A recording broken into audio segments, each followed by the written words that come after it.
Welcome back to Hashtag Sisters-in-Law.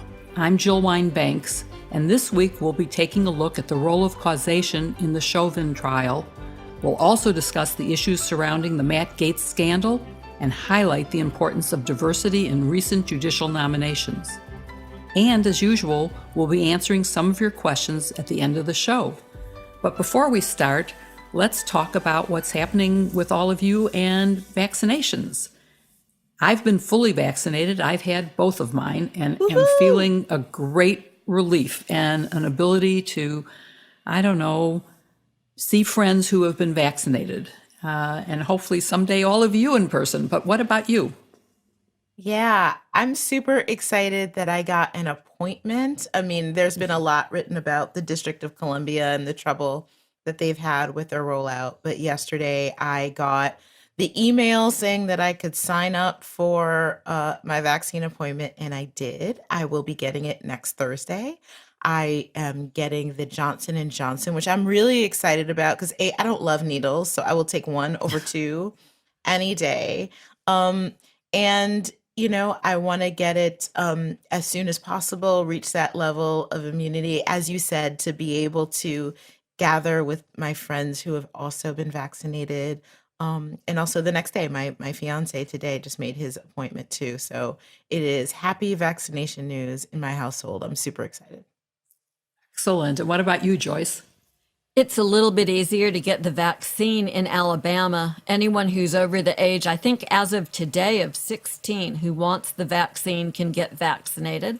That's not necessarily a good thing. It reflects to some extent, I think, resistance against the vaccine.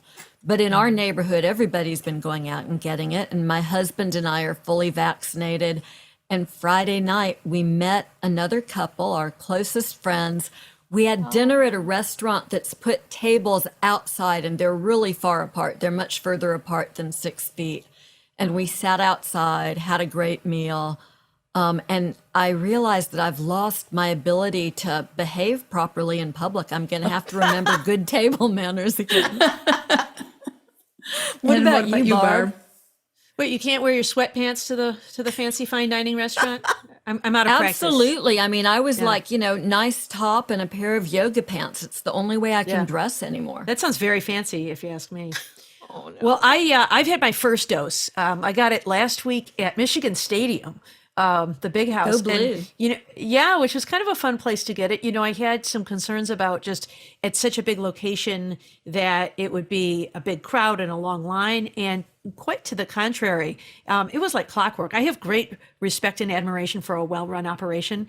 And this was, I never stopped walking. I walked in, I went to, station 1, station 2, got my shot. And for the first time in my life, had a seat at the 50-yard line at Michigan Stadium. So that wasn't, Wow. Of course, I was getting a shot at the time. So, but it was great. And I got an appointment. I got the Pfizer vaccine. I go back 3 weeks from then, 2 weeks from today, to get dose number 2. And then I shall be invincible.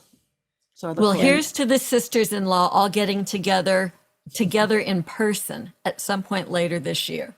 Oh, I would love that.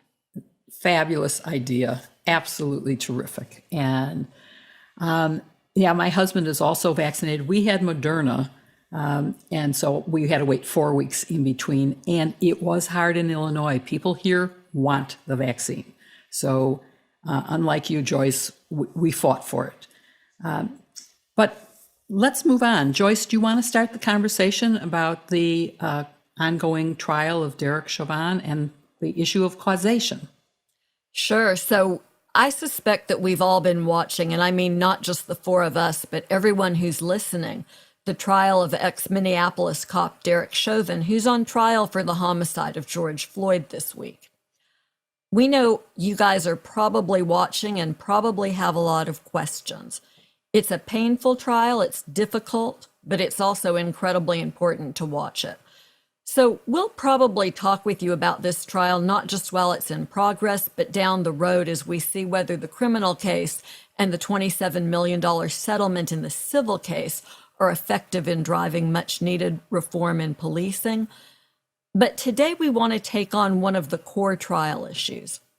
All trials consist or rather all crimes consist of a set of elements that the prosecution has to prove to a jury's satisfaction beyond a reasonable doubt. When it comes to homicide, one of the key elements is causation, proving that it was Chauvin who caused the death of George Floyd. That might seem really obvious to anyone who's seen the video and heard the testimony, but it turns out it may not be as easy as it seems. So Barb, why don't we start right there and talk about what causation means? Yes, causation is one of the things we talk about in first-year criminal law. You know this, Joyce. You teach criminal law as well to law students. And, there's certain crimes that are criminal just by doing them and doesn't require any result as part of the elements. Driving while drunk, for example, it's a conduct crime. Just the mere fact that you're driving, even if nothing bad happens, is in itself a crime. There are other crimes that require a bad result to constitute that offense. And homicide is one of them. One of the essential elements is that there be a death, that somebody dies as a result. And it is a requirement to show that the person who's charged with the crime was the cause of that homicide. It's not a crime if you shoot someone who's already dead, for example, right? You didn't commit homicide. Maybe you're guilty of some offense like mutilation of a corpse, but you're not guilty of homicide if the person is already dead. And so what we're seeing in the Chauvin case, I think, based on the opening statement and some of the questions we've seen defense attorney Eric Nelson ask of some of the witnesses, it seems to me that it is one of the theories of the defense, if not the theory, that Derek Chauvin was not the cause of death of George Floyd. We've heard some evidence about underlying health conditions. We've heard about drug addictions. We've heard about the observations from the store clerk, Christopher Martin, that it appeared to him that Mr. Floyd was under the influence of some substance. And so it seems perhaps that the theory of the defense will be it wasn't Derek Chauvin who caused this death. It was the underlying health conditions triggered by the drugs that Mr. Floyd had ingested that caused his death.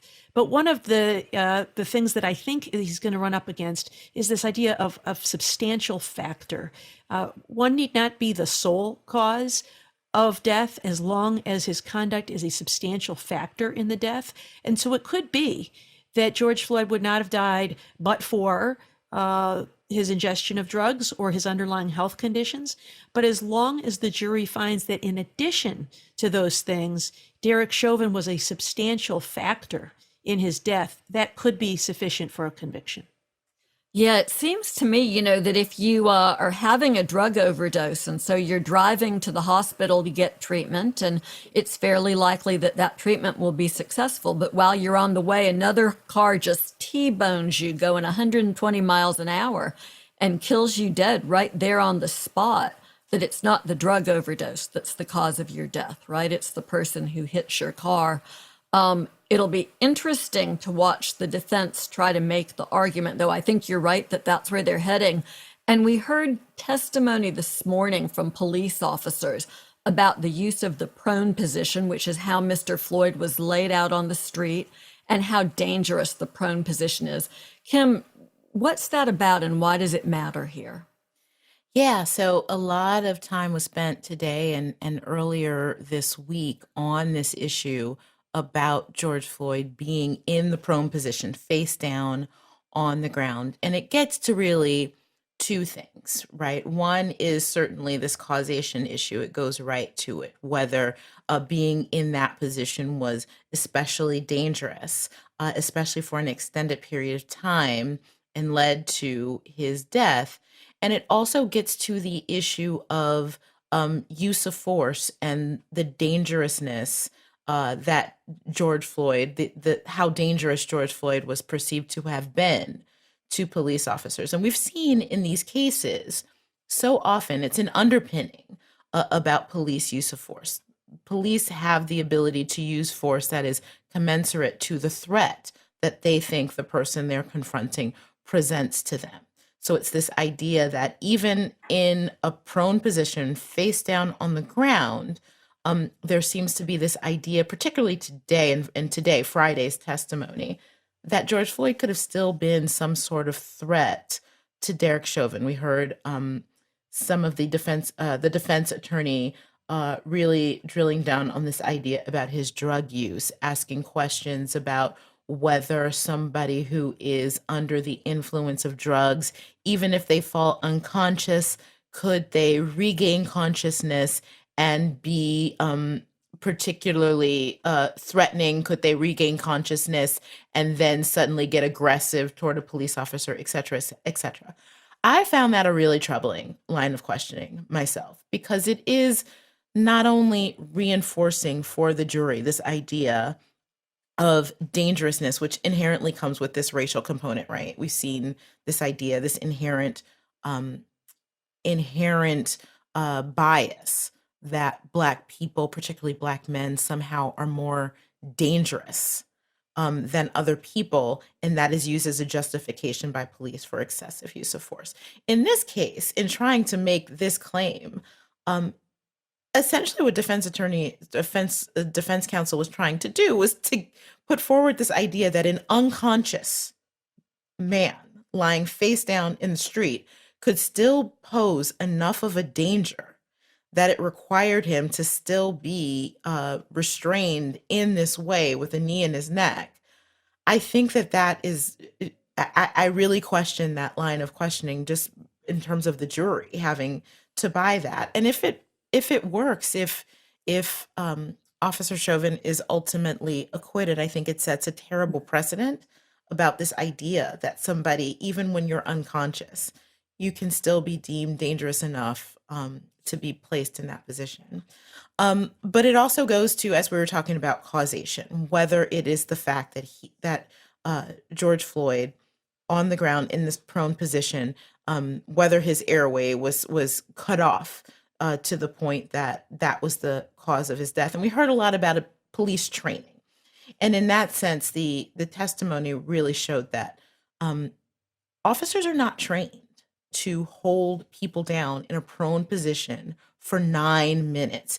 Generally speaking, when the prone position is used, it's meant to get the person in handcuffs, to put them down, to restrain them, and to get handcuffs behind them, but that they shouldn't be kept in that position because it has been shown to be particularly dangerous to keep them in that position. And we saw not only, we saw those long 9 minutes, but even after George Floyd was in that position, he lost consciousness. And for several minutes after that, even when the off-duty firefighter offered assistance and said she wanted to at least make sure he had a pulse, even when EMT showed up to assist George Floyd, it wasn't until the very end that Derek Chauvin released his knee from George Floyd's neck. So I think regardless of either of the two things that was trying to show, it was a particularly bad look for the defense.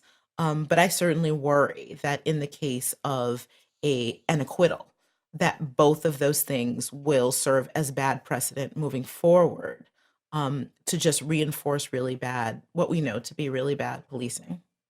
Yeah, I really agree with you about how inflammatory that line of cross-examination was. And at first, I was really surprised that the prosecutor wasn't objecting, because the defense lawyer is cross-examining a police expert, and he's spinning all of these crazy hypotheticals. Well, what if he slipped one hand out of the handcuff? That's happened before, hasn't it, Sergeant Zimmerman? And, he hammered the police officer with the handcuff. And not to make light of that, that's obviously a possibility, but not when you have someone like Mr. Floyd who's out cold like he was. And so the defense lawyer keeps going with these crazy hypotheticals. The prosecutor never objects.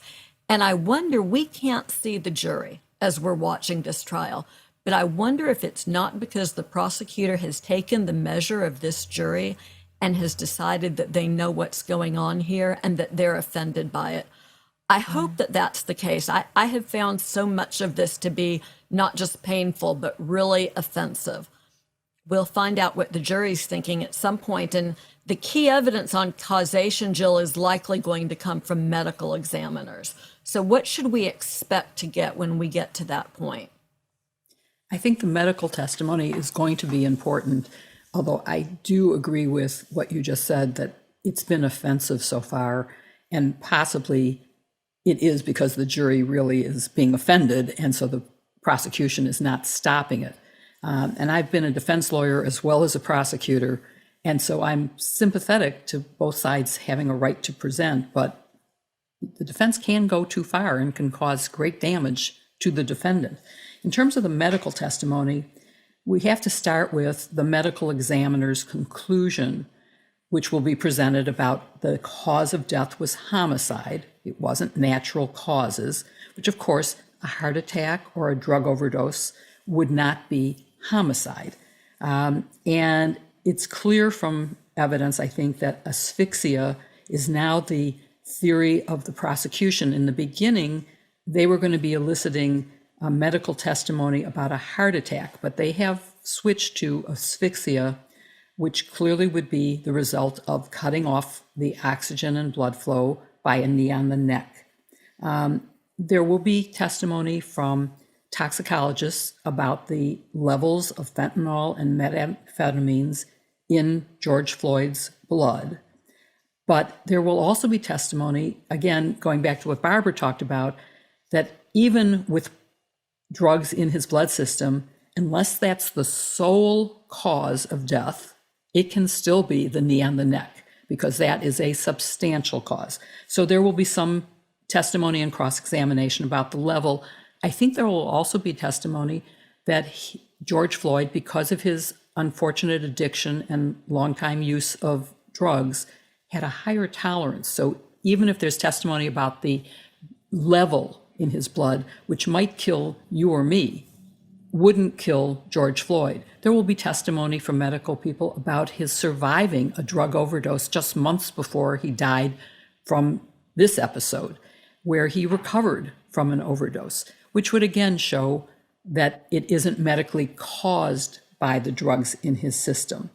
So his tolerance will be an issue.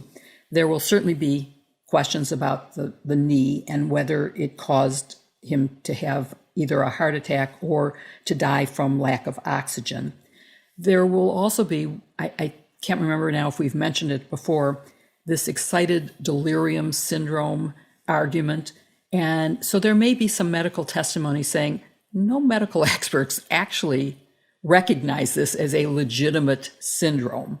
And besides, he was not exhibiting the symptoms that might lead to someone being afraid that he would awake from his unconscious condition and have superhuman strength and be more aggressive and threatening than he was before he was put in a prone position, handcuffed, meaning that his chest compression and expansion was restricted, which automatically restricts the blood flow. So I think we'll see all of those things, toxicology, evidence of asphyxia, and the level of tolerance that he had, and that the jurors also are seeing the tape, and they saw what they will see as his life being ebbed away by his not being able to breathe. By the way, the excited delirium is treatable by things like water, usually injected intravenously, but if they had just given him water as he was asking for, give me water, that would have helped if that was a problem, which there is no physical evidence of. Well, at least he would have had to, Derek Chauvin would have had to take his knee off his neck long enough for him to get some water. And the evidence was so clear today, right? You don't keep someone in a prone position when they're handcuffed, which stretches their chest muscles back and makes it more difficult to breathe. Once he's down, they should have had him on his side or sitting up. I thought the prosecution did a great job today with the police testimony. But I will confess, I've tried a number of excessive force cases with pretty good evidence, and we've had some cases where we've had acquittals despite really good evidence. So what are the possible outcomes at the end of this trial? The jury deliberates. One possibility is conviction. There are 3 charges. I suppose that there could be conviction on some or all of them. What are the other possibilities? Obviously, acquittal on some or all, or a hung jury on some or all. And I think that the Well, Jill, start by talking about what the difference is, because I think it's not always clear to people that there's a difference between a hung jury and an outright acquittal. Okay, so that goes back to the basic standard of proof and the burden. The prosecution has to prove beyond a reasonable doubt all of the elements of a crime and convince all 12 jurors. There are currently more than 12 because you have alternates, but as soon as it goes to the jury and they go into the jury room, those alternates will be excused and there will be 12 jurors deliberating. All 12 have to agree on either conviction or acquittal. It takes a full vote. Only one has to say, I don't know, I have some doubt and I can't vote for conviction. 11 people can vote. It doesn't matter. The one results in a hung jury. That means that the defendant could be retried because it was a hung jury. It didn't go to a full verdict, and that's allowed. But before it goes to a retrial, a prosecutor would look at, well, was it one juror who had a doubt or was it 6 jurors? And before they would decide to retry, they would be evaluating what is the likelihood that a different jury would reach a full decision one way or the other. The evidence has come in, I think, very likely. The evidence has come in very likely even better than prosecutors had hoped for in this case. It really has looked surprisingly good so far.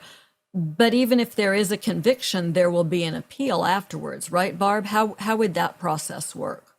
Yeah, and it's interesting you use the phrase, the evidence has come in well. That is such a prosecutor's way of looking at a case, right? I mean, I think about, in my former office, if it were either I were trying the case or one of my colleagues, and you'd say, how's the trial going?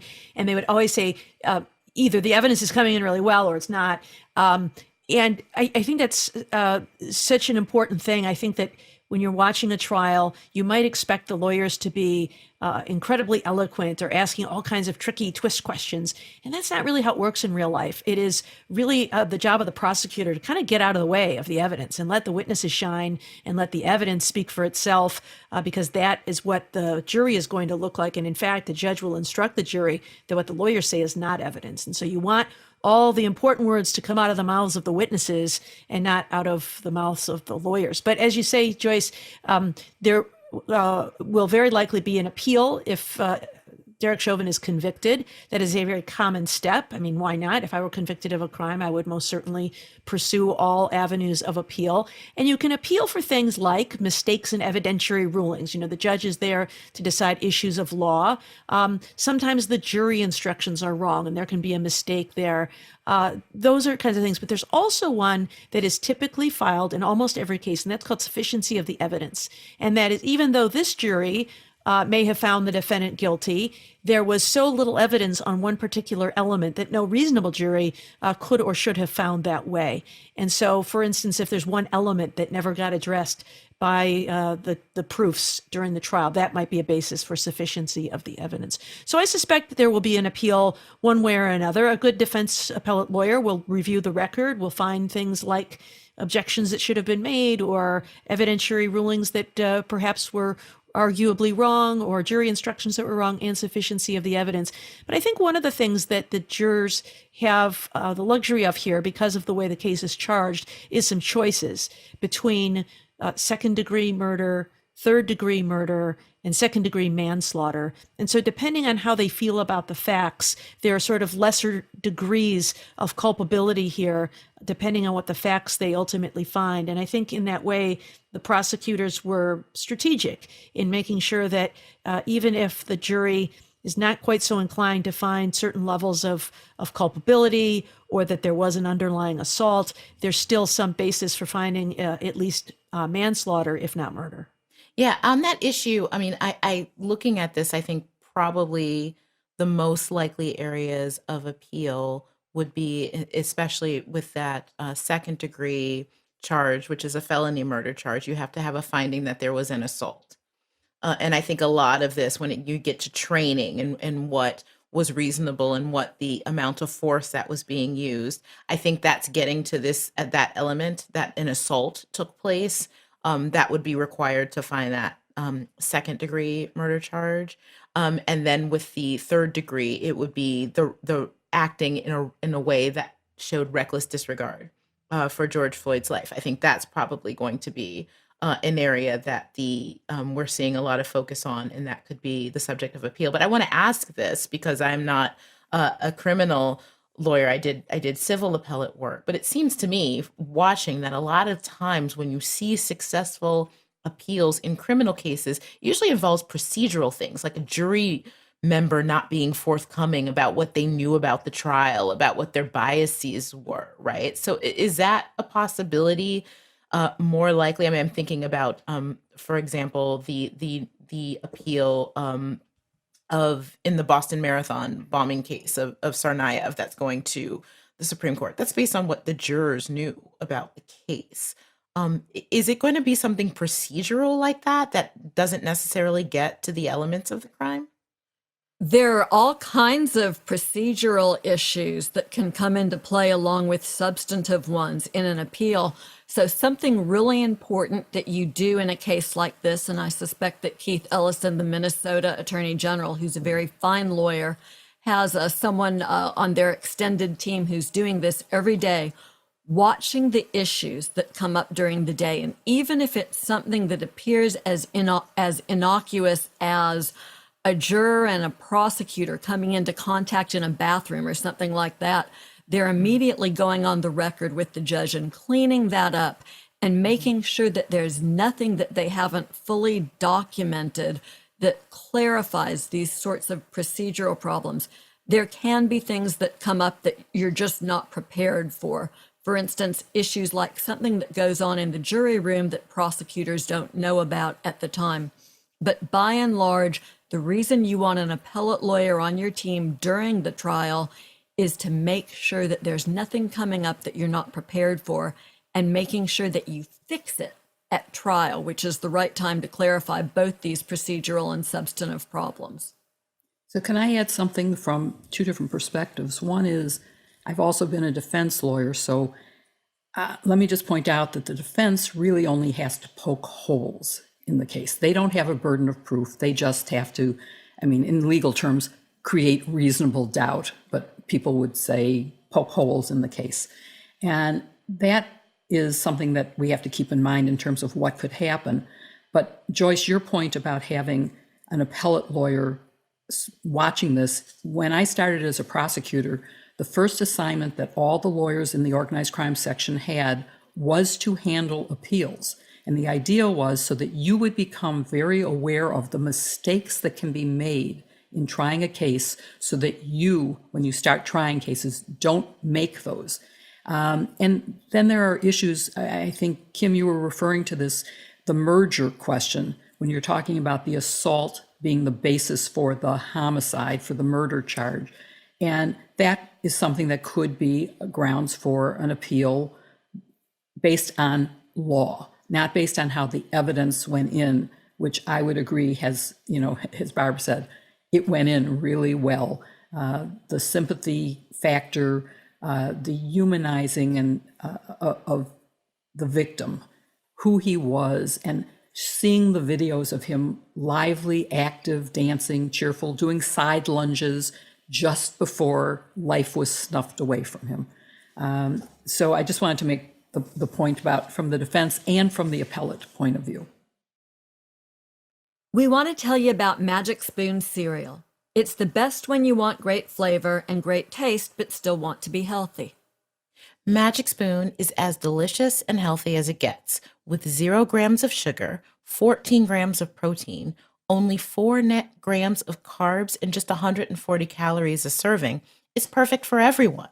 It's keto-friendly, gluten-free, grain-free, soy-free, low-carb, GMO-free, and you can get it in a healthy and delicious 4-flavor variety pack with cocoa, fruity, frosted, and peanut butter flavors. You know, Joyce, I usually don't reach for cereal when it comes to a meal or a snack, but in this case, I really love it because it has such high protein content. I usually go for high protein snacks. And in this case, Magic Spoon is perfect. And an extra tip is putting it over yogurt instead of just eating it with milk. that makes it even more high protein, and it's really delicious. It sounds great. And if you're like our house, Kim, our eating habits have dropped off a little bit during the pandemic. So having something like this that we can use to make sure we're eating in a more healthy fashion is really great. Go to magicspoon.com/sister to grab a variety pack and try it today. Be sure to use our promo code SISTER at checkout to save $5 off your order.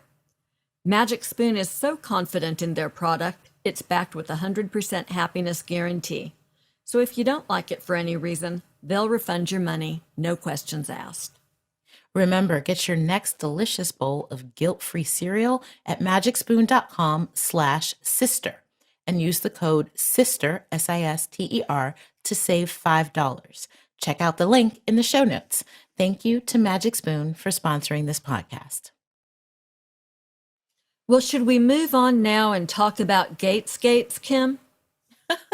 I think so. So, according to the New York Times, the Department of Justice is investigating whether Congressman Matt Gaetz of Florida was involved with the recruitment of multiple women online for sex who received cash payments. And the Times is also reporting that there's an investigation over whether Gaetz had sex with a 17-year-old girl and whether she received anything of material value and whether that took place across state lines. The Daily Beast today also published some text messages that they report are part of this probe. Gaetz has denied all of these allegations, and he's also denied a report from CNN that he showed pictures of naked women to his colleagues on Capitol Hill, sometimes even on the House floor. He also alleged in a television interview that the allegations are part of an extortion scheme against him. So I want to break down the law of this, and I want to turn to Barb first to sort of walk us through what the law involved is here. It looks like these allegations could involve everything from sex trafficking to identity theft. How do we break down what the potential liability that Congressman Gaetz could be facing here? And what about this extortion claim that he says is a part of this? Yeah, I'm glad to talk about the law because the facts in this case are crazy. So I imagine we will learn more in the coming days and weeks. But it sounds like there are a few possibilities of what's at issue here. There is a crime of sex trafficking, and that makes it a crime to recruit people, to transport people, to solicit people, for commercial sex acts. And if you use force or threats or violence, it can be a crime no matter the age of the victim. If the person is under 18, you don't even need force or threats or coercion. It is per se a crime. And those penalties can be very serious. There's a mandatory minimum sentence if the person is under 18, and there's a minimum of 10 years and a mandatory minimum of 15 years if the person is under 14. So in this instance, if we have someone alleged to be 17 years old, it could be a crime of trafficking if there is, any of these verbs: enticing, recruiting, for a commercial sex act. And the commercial sex act can either be in exchange for money or anything of value. So things like plane tickets and hotel rooms and those kinds of things that Matt Gaetz has admitted to can count as constituting a commercial sex act. And then there's another crime for enticing someone to travel in interstate commerce for the purpose of engaging in a commercial sex act, which is a crime of up to 20 years. That doesn't require them to be underage. But again, if the person is under 18, it brings with it mandatory minimum sentence of 10 years. And Kim, you mentioned the text messages, and why those can be so important is not only can they prove evidence of intent, evidence of knowledge of someone's age, but they can also provide the jurisdictional hook that's necessary to make it a federal case. You have to show that it affected interstate commerce in some way, and the use of wires for text messaging is sufficient to do that. You also mentioned identity theft, perhaps. There are some allegations about taking identities of real people and using them to manufacture identity documents. That is also a federal crime. up to 15 years. So that could be a potential count if that's occurring here. And then you mentioned extortion. So Matt Gaetz, perhaps taking a page out of the Donald Trump playbook, has kind of gone on the offensive, right? The best defense is a good offense. And so he's not the perpetrator here. He's the victim. And someone is trying to extort him and threatening to disclose this investigation against him unless he pays them off. And so if that were to be true, there is a crime of extortion. And it's a federal offense to threaten to harm someone either physically or to harm their reputation by disclosing unflattering facts about them, and demanding a thing of value in exchange for your silence. And so, one of the most famous cases of extortion along these lines came with the basketball coach, Rick Pitino, when he was at Louisville. And, in that instance, a woman had accused him of rape and demanded money or else she would disclose his conduct publicly. He paid her, I think, $3,000, but over 6 years, she demanded up to $10 million. And so he went to the FBI, and she was ultimately prosecuted for extortion and convicted. So those are some of the possible crimes out there, but I think we need to just know more about the facts before we can see what might fit this conduct, if any. Yeah, I think you're right. I feel like there is a lot more factually about this case that we still don't know yet and will come out in the days and weeks ahead. But Joyce, this investigation also involves someone named Joel Greenberg, and he's a former tax collector in Seminole County, Florida, who was indicted more than a year ago on federal sex trafficking charges and other crimes, and he's a close ally of Congressman Gaetz.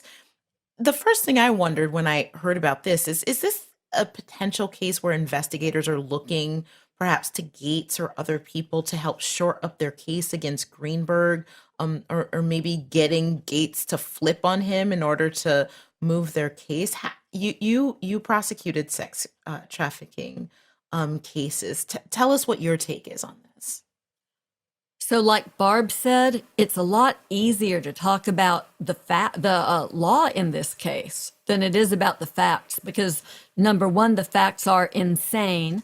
And number two, we seem to be getting new leaks on the facts every couple of hours. Part of that is because this case is apparently a DOJ investigation. So DOJ, agents are armed with guns, badges, and subpoenas. They can get a lot of information that we're not privy to when we're reading press stories. There may be a lot more evidence in the federal investigation, or this may be all that there is.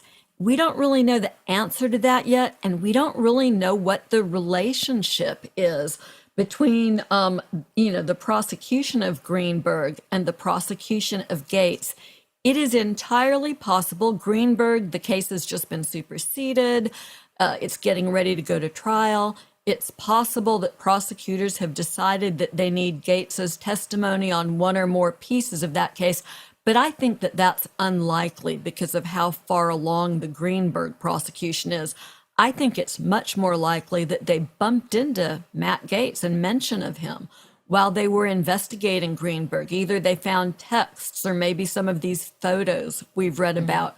Perhaps a witness mentioned this. There is at least a common thread in the news reports that we've read so far, which is that the 17-year-old girl that Greenberg has allegedly trafficked is also someone with whom Gaetz had sex. And there's also allegedly another Florida state elected official who had sex with this same woman. So here's the difficulty in assessing whether there's a cooperation potential here. There's a spectrum of charges. Barb does a great job of covering most of the federal ones. It's also possible that there could be state charges here. And often in my office, when we handled these cases, we worked in a task force situation with state and local prosecutors and agents. We developed the facts without making a predetermination about whether we had a federal or a state case on our hands. And once we knew what the facts were, we decided how those cases would be handled. I don't think it's clear, for one thing, whether or not Congressman Gaetz gets charged at all. And if he does, we don't know yet if it's federal or state. It's possible, though, that Greenberg could have information about Gaetz, and he might decide to cooperate against the congressman in an effort to save his own soul. Lots of ifs in this case. It's going to be an interesting, if a sad one, to follow. Yeah, there are a lot of ifs in this. And Jill, one thing that also struck me is that all of these allegations, including this allegation of him, this report of him showing these inappropriate pictures of women to his colleagues, they all speak to the way Congresswoman Gaetz allegedly treats women. And so, what are the legal and political implications of that? I mean, I think, I think just a few short years ago, something not even remotely this potentially scandalous would have caused a member of Congress to have already resigned. But he is denying it, standing firm, and setting up interviews on conservative news. So, what do you see as the legal and political implications of this with regards to his treatment of women? So that's a great question. But before I answer it, I just want to do an extension on something Barb said and something Joyce said. One is, yes, Gaetz is alleging that he was extorted. But I want to point out that even if he was, that's a completely separate and unrelated case. It would not eliminate his liability for sex trafficking or for the state crime of statutory rape. If he had sex with a 17-year-old anywhere in this country, it is a violation of the state law wherever it happened. So being extorted doesn't eliminate his criminal conduct.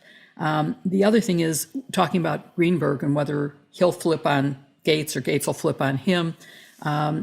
They are on video together doing what seems to be making false ID cards. And that in itself is a crime, but it shows how in investigating Greenberg, the authorities were able to come to Gaetz. And then there were these text messages. So I just wanted to add that. But you're right that in any other environment, no one would survive these kind of allegations, and they would certainly be taken off committees. They would probably have to resign. We don't have to look very far back. And if he were a Democrat, he probably would have been forced out, because let's look at the history of Democrats being forced out because of even milder. I mean, Al Franken's allegations are much less horrible than this. They weren't allegations of sexual conduct. And the crimes that are at risk here, both state and federal, and also child porn. If he did show naked women, that's one thing. If he showed naked minors, that is a crime in and of itself. And if he did it on the floor of the House or to any of his colleagues, it would behoove them to come forward right now. And they probably should have come forward and reported a crime, because they are, in my opinion, law enforcement officials in that sense, and have an obligation to not just ignore when a crime is committed. They should have come forward. And it is astounding to me, and I think it should be to every single person listening to this podcast, to think about the fact that no one on the Republican side, well, maybe two people have said bad things about Gaetz, but most have remained completely silent. And yes, we don't know all the facts yet, but what would it take for someone to come forward and say, well, we don't know all the facts yet, but if these allegations are true, it is a despicable act and immediate action must be taken. That's something that would cost no one anything to say, and it should be said, and we should hold members of Congress accountable for not responding. And it's hard to believe that we're in an era where Donald Trump has created the environment that it's okay to just lie and deflect and say it's someone else's fault. That's not how we deal with these things. And so it is this newly created era of denial and deflection.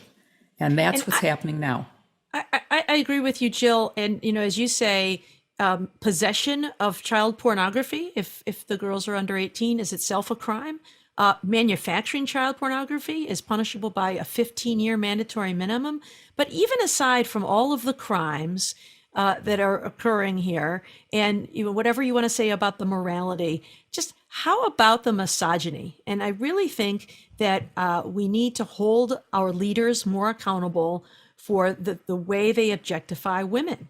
And the idea of bragging to fellow members of Congress about your sexual conquests, I think, brings a level of, dare I say, toxic masculinity to the floor of Congress. And it's inappropriate. It is what causes sexism in our laws and in our culture. In Michigan in the last week, we've been dealing with an issue where the head of the Republican Party in Michigan referred to our Michigan governor, attorney general, and secretary of state as the three witches who should be burned at the stake. And this is not criticism of them for their policies. Certainly, there is reasonable grounds to disagree with people about policy choices all the time in politics.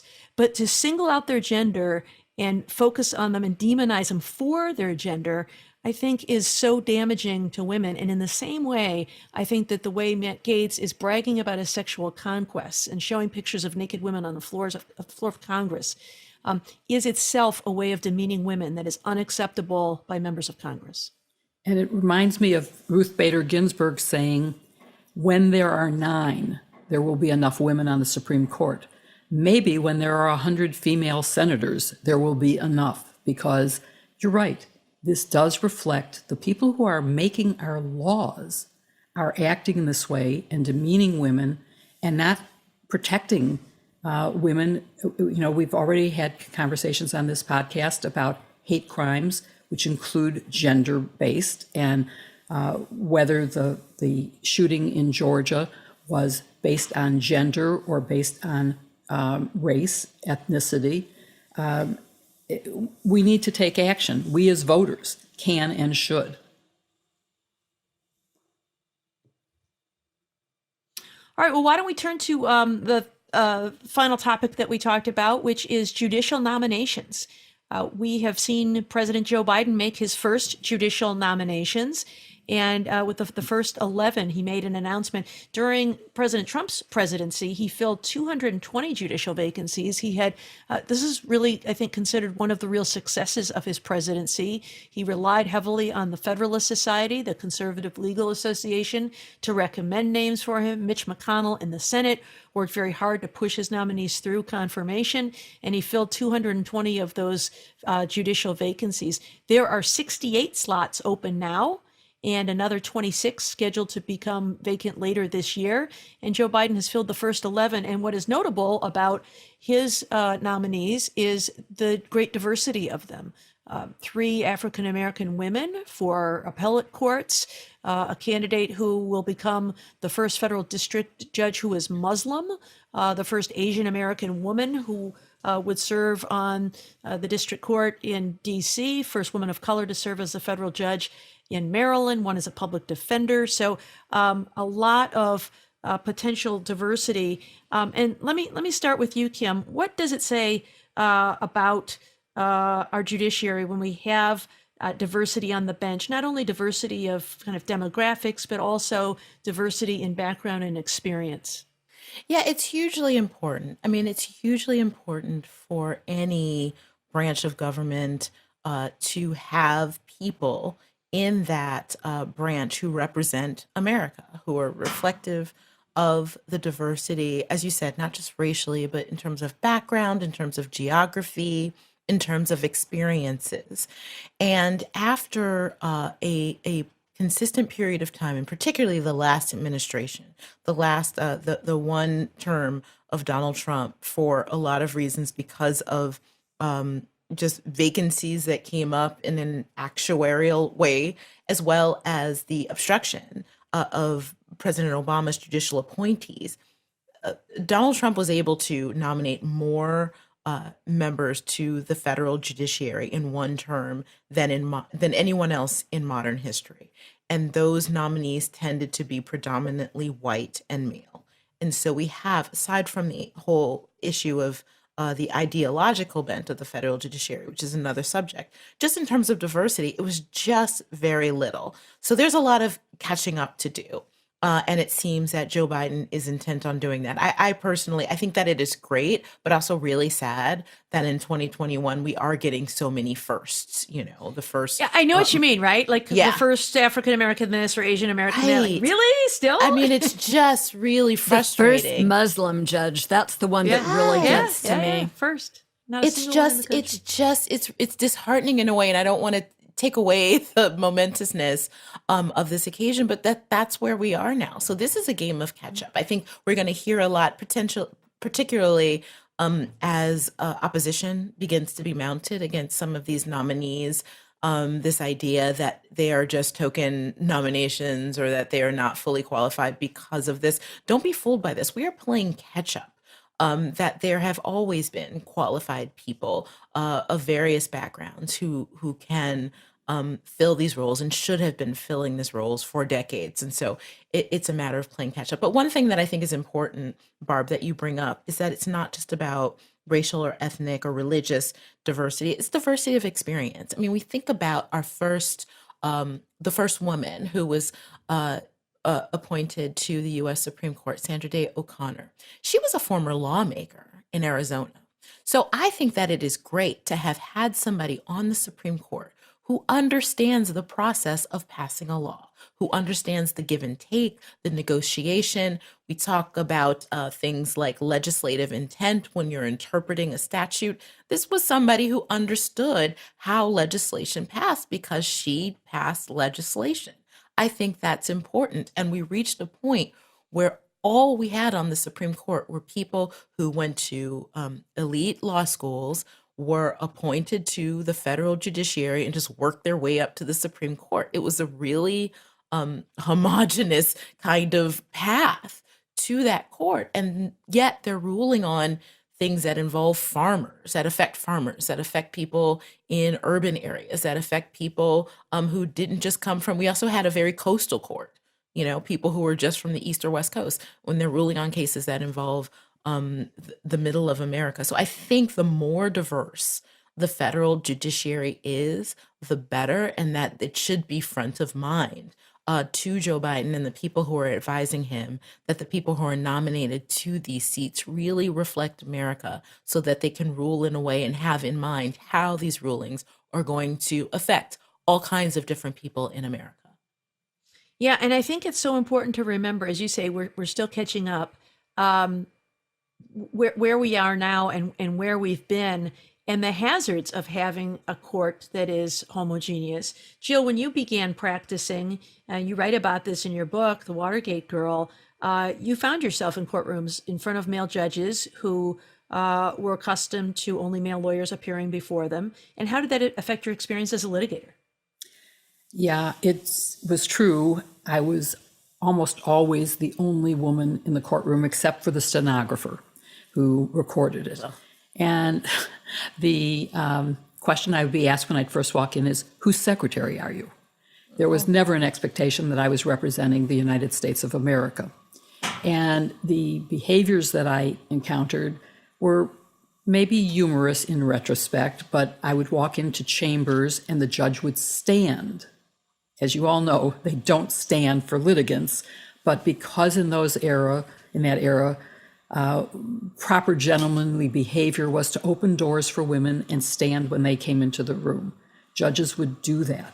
But I also encountered a lot of sexist trial tactics where a lawyer would sniff at my neck, if you can believe this, and say, "Oh, nice perfume," just loud enough for the jury to hear, as a device to demean me. Are you serious? I almost said a bad word. Yes, I am serious. Oh my goodness. Yes, absolutely. Oh my goodness. And then you have the decision of how do you respond to that? Because if you speak too aggressively, you are viewed as a bitch. If you don't respond, you're ignored and you're demeaned, and the jury may lose faith in you. And one thing we all know is the jury has to trust you if they're going to believe the witnesses you put forward and the arguments that you espouse. So you have to learn to deal with that. It is, one of my proudest things is that if I am in a job and they hire other women, it means that I didn't screw up and that people think that women can do the job. But yes, it definitely changed how I behaved in a courtroom and the things that I had to do to make sure that I was trusted by the jury. And it was even things like the title Ms. became something that was a possibility to use while I was early in my career. And I opted not to adopt that, although it would have been my preference, because I worried that the jury would think I was an uppity feminist and would lose trust in me. So I used the title Mrs., which was appropriate. I was married, but it isn't, I never thought of myself as a chattel who belonged to a man. And so I would have used Ms. as my own identity, or even Miss would have been fine. And Jill, how has that changed since we've seen more women come on the bench and more women judges? Have you seen a change in the way judges treat women litigants? Yes. I think nowadays, not only are the judges likely to be women, or there are a good number of women who are judges, your opponent may also be a woman. It's possible to have two parties and the judge all be women in the courtroom, and FBI agents who testify or IRS agents can be women. And it does make a difference. But also just the fact that judges now have wives and daughters who are either lawyers or in other professions means they are more aware of discriminatory behavior and are more likely to behave and treat you as an equal. And I think that's an important thing that we all need to look at is we don't want special treatment. We want to be treated as a trial lawyer. I don't allow myself to be called a woman lawyer. I am a trial lawyer. I'm a litigator. I'm a defense lawyer. There's a great quote. Ruth Bader Ginsburg repeated it. It was said by another woman litigant. It was something like, I ask no special favor for my gender, just that you take your boot off my neck, or something along those lines. Sort of appropriate to our first conversation, too. Right. I was just going to say, I think that it is really interesting, Jill, when you were speaking about the fact that you are representing others. And I don't always think about it that way, but that certainly was in my mind when I practiced law in Boston as a litigator. Usually when I was waiting in the hall, when I went to argue a motion or something, there was a hallway where the lawyers would all hang out, and I would look down the hall and I would just see this sea of white men and me. And it was in my mind that, perhaps this judge, I would probably be the only Black woman attorney that they would see that day or that week or something else. And that I was going in there and representing not just myself, but that all the women that would come before me, or when I was sworn into the federal bar to argue at the district court in Massachusetts. And the judge who did the swearing in was a woman. And there were several women being sworn in that day. And she remarked about how unusual that was. There were these reminders that we did represent something bigger. And again, that's another thing that gives me a mixed feeling. It's on the one hand, I'm glad to have been able to do that. But on the other hand, that shouldn't be unusual. We shouldn't have to represent anybody because we're half the population. There should be enough of us that the few of us who reach those echelons of judicial practice should not have to be carrying that burden. I'm reminded of the day that Attorney General Loretta Lynch was sworn in, and just by happenstance, a large number of the U.S. attorneys happened to be in Washington, D.C. that day. Barb, I can't remember, were you there or not? We all went out in the courtyard at DOJ and we took a picture with Loretta. And there's a picture of her surrounded by U.S. attorneys, and there must be 15 or 20 women in the group, and it's very diverse. Black women, Asian women, white women, Hispanic women.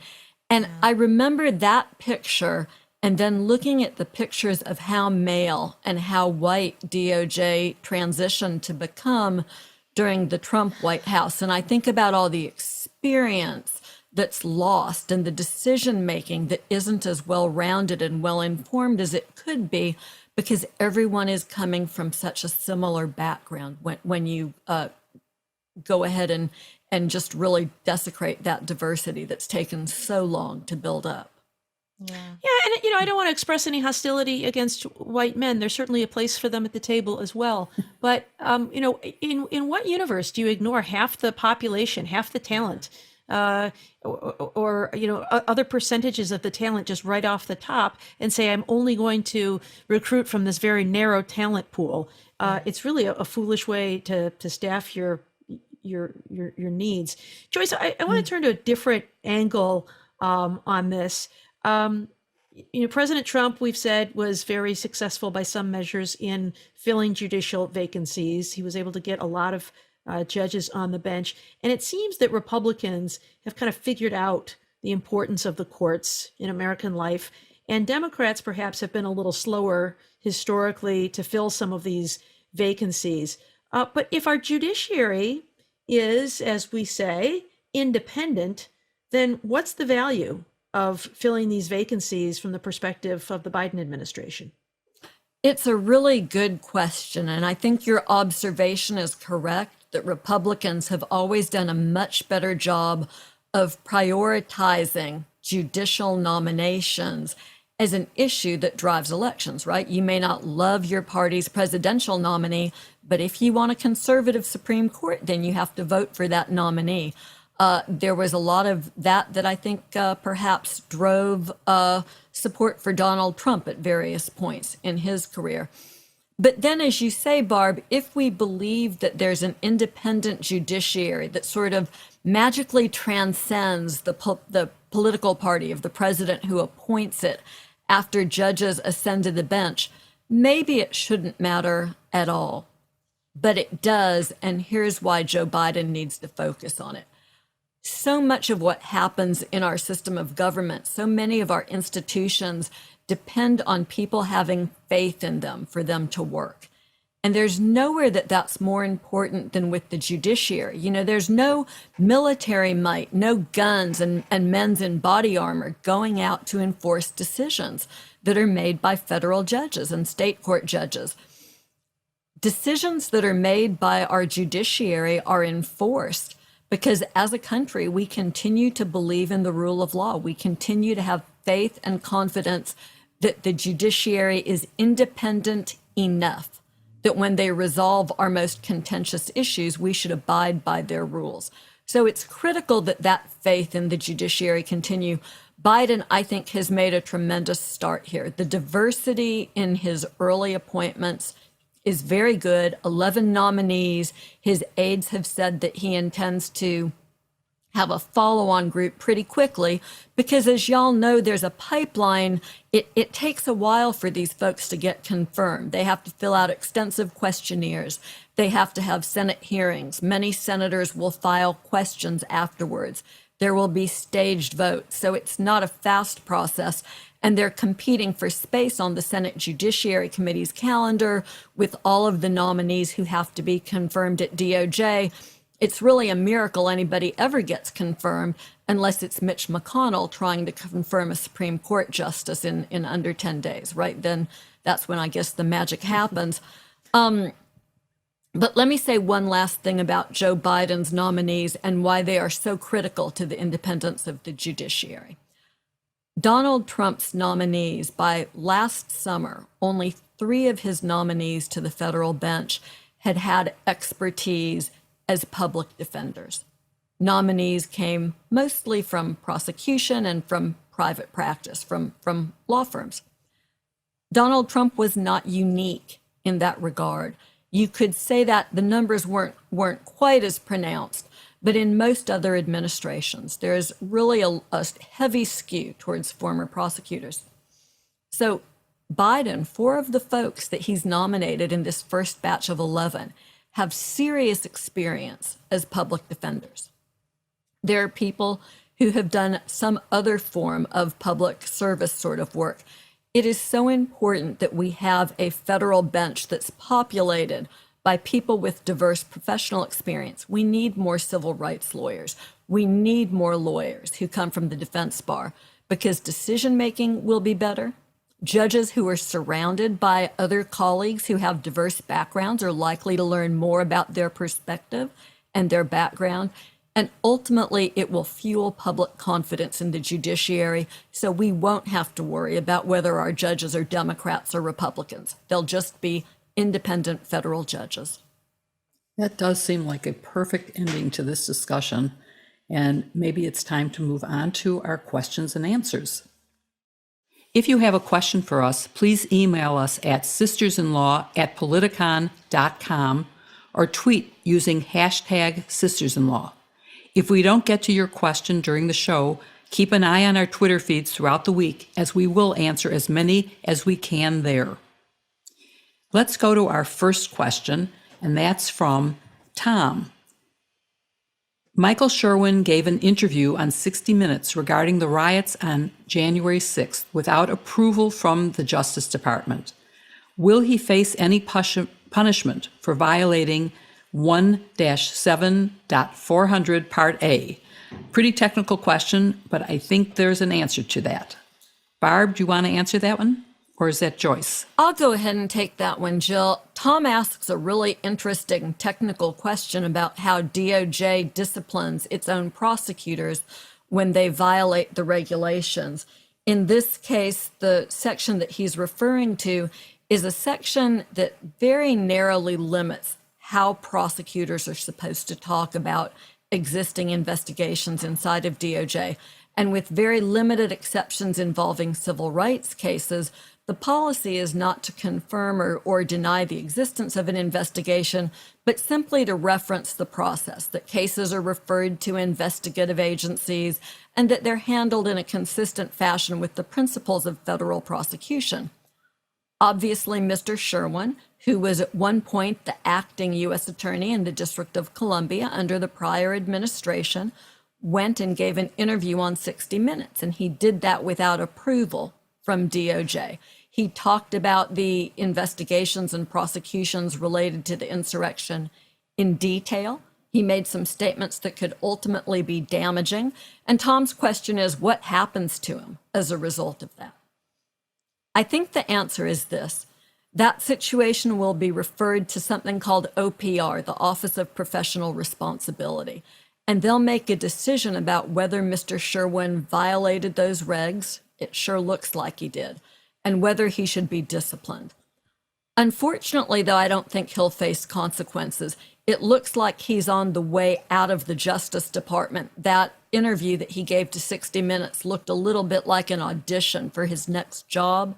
And typically, once you leave DOJ, these sorts of disciplinary proceedings terminate because you're no longer employed by DOJ. There are cases where they can continue, but often they don't. So I think it's likely that Mr. Sherwin will escape responsibility, except we all know what he did. Thank you, Joyce. And here's one, Barb, that mentions you specifically from at SD Rose. Listening to the latest pod at Barb McQuaid talking about Title IX and NCAA women's basketball and men's basketball tournament facility disparities, which we all saw, of course. In reporting this week, I read that NCAA isn't subject to Title IX. Can you please clarify? Yeah, so Title IX is part of the Education Amendments Act of 1972. So if you are a girl who played sports after 1972, you had the benefit of this law that required higher education and educational organizations to provide equal opportunities based on sex. And so as a girl born in 1960, I had full advantage of this law, which was wonderful. I was able to play high school sports and other things. But as SD Rose points out, the law does not apply to the NCAA, the National Collegiate Athletic Association, which is an organization outside of higher education. But it's maybe a distinction without a difference because its member organizations are governed by this law that says that benefits and opportunities must be equal and there cannot be discrimination between the sexes on that basis. And so you couldn't file a lawsuit against the NCAA, for example, for a violation of Title IX, but you could sue the college that you attend if you believe that they were providing disparate treatment between men and women. Great answer. Thank you, Barb. And We have time for one more question. This one comes from Mary in San Francisco. Mark Elias and his group are seeking to file lawsuits to overturn the anti-democratic voter suppression laws recently enacted in Georgia. If these lawsuits are unsuccessful, do you think congressional Democrats, and especially President Biden, will finally see the necessity in expansion of the courts at all federal levels, including the Supreme Court? So I will talk a little bit about that. I think as it is now, aside from these lawsuits, it should be, for the reasons we already discussed about diversity, that it's important to install people in the federal judiciary who reflect America. I don't know what Mary means by expansion, by putting more, perhaps that means putting more people on the court, including the SCOTUS. I think, particularly with the SCOTUS, that's a bit of a fraught idea. But what I think is really the issue here is a case that is currently pending at the U.S. Supreme Court, which involves a challenge to voting laws in Arizona. And that's going to loom large over any of these lawsuits that are filed over these restrictive voting laws in Georgia and other states. So what essentially happened is, in 2013, the U.S. Supreme Court struck down a key provision in the Voting Rights Act. It was Section 5, which allowed the Department of Justice for certain districts that had a history of voter suppression, it allowed the DOJ to require them to submit any changes in voting laws for pre-approval before they could be implemented. The Supreme Court threw that case out, saying that the formula that was used to decide this was too old and did not reflect whether or not racism still existed. This is the Supreme Court, including the Chief Justice, who has said things like the key way to rid the world of race discrimination is to just simply stop discriminating on race. He seems to really not have an understanding about the way that racial discrimination continues and is perpetuated in society. But that's my personal opinion, and I'll put that aside. So the only thing that is left is for people to bring lawsuits like the ones Mark Elias and his group are bringing under Section 2 of the Voting Rights Act, which is still in place, which prohibits discrimination in voting laws on the basis of race. Now, we have seen laws, even after that Supreme Court case, Shelby County, that struck down voting restrictive laws on the basis of race in places like North Carolina, in a federal court decision that said that voter ID laws were enacted in North Carolina with, quote, surgical precision, unquote, directed at Black voters to make it harder for Black voters to vote. So it is not impossible to win these kinds of cases.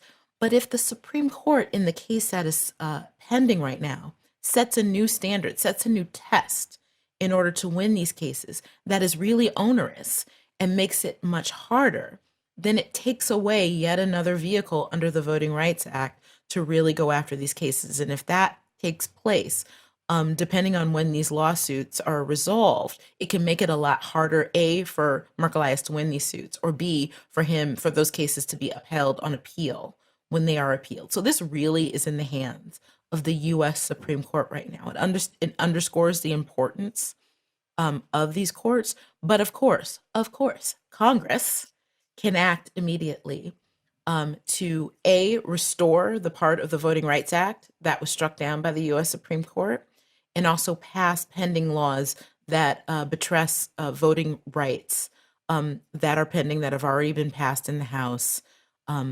It would require the elimination of the filibuster, which we've talked a little bit about before, but I personally think that there is no other reason that is more important to eliminate the filibuster, which has been used repeatedly to stymie civil rights legislation, than to pass civil rights legislation that protects the right to vote. So I think the key is A, in the Supreme Court's hands, and also in the ability of Congress to pass laws that protect voting rights. That's where you'll see it, not necessarily in the expansion of courts. You know, Representative Clyburn from South Carolina had a great tweet this morning. He said, "Nobody should be able to filibuster away my civil rights." And that's really what this comes down to. Even now, Section 2 cases under the Voting Rights Act are very difficult to prevail in. The Supreme Court will likely make it more difficult. The only real answer is to pass the legislation in Congress, both the We the People Act and the John Lewis Restoration of the Voting Rights Act. As Kim says, that is the only path forward for dealing with these voter restrictive laws that are cropping up in Republican-controlled legislatures all across the country. And just one last coda on that.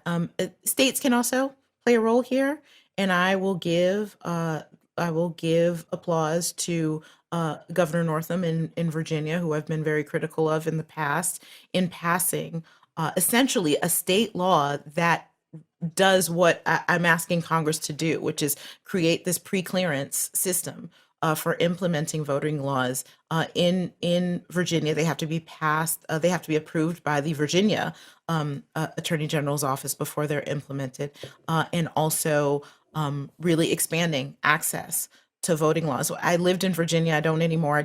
I lived in Virginia for 13 years. And the first time I voted in the 2008 election, I waited in line to vote for 3 hours because I lived in a largely Democratic district in Northern Virginia, and it was a Republican legislature that made it more difficult to have enough voting booths in each precinct in the Democratic districts to vote. And then in the pandemic last year, right before I moved away, I voted. It took 10 seconds. I put a ballot in a drop box because voting was expanded.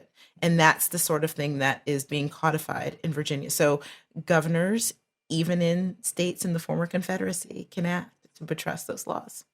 Yeah, and Kim, when you mentioned about what Chief Justice Roberts said in the Shelby County case, I feel like Justice Ruth Bader Ginsburg is now speaking to us from the grave. Mm-hmm. She wrote a dissenting opinion in that case about why it was necessary to continue with these pre-clearance rules, because she was very concerned about what would happen without them.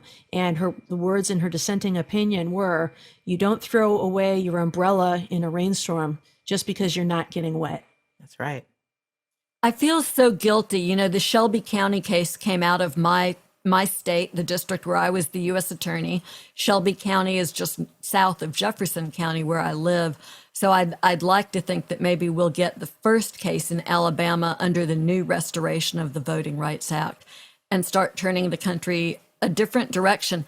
It seems to me that no matter what your political party is, you should want to support everyone's right to vote. You never know when you're going to be in the minority. Demographics are shifting in this country. We want everyone who's eligible to be able to vote. It's just that simple.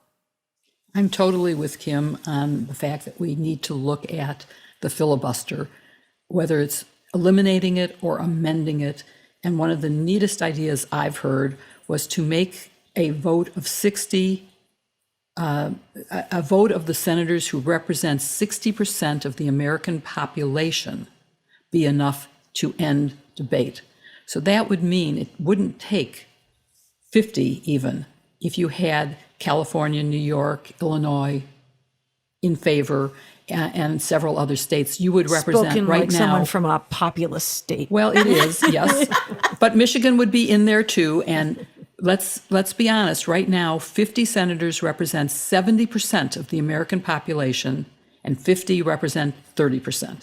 And that 50 can end, can stop passage of civil rights legislation, of voting rights, and that's wrong. So we need to look at that.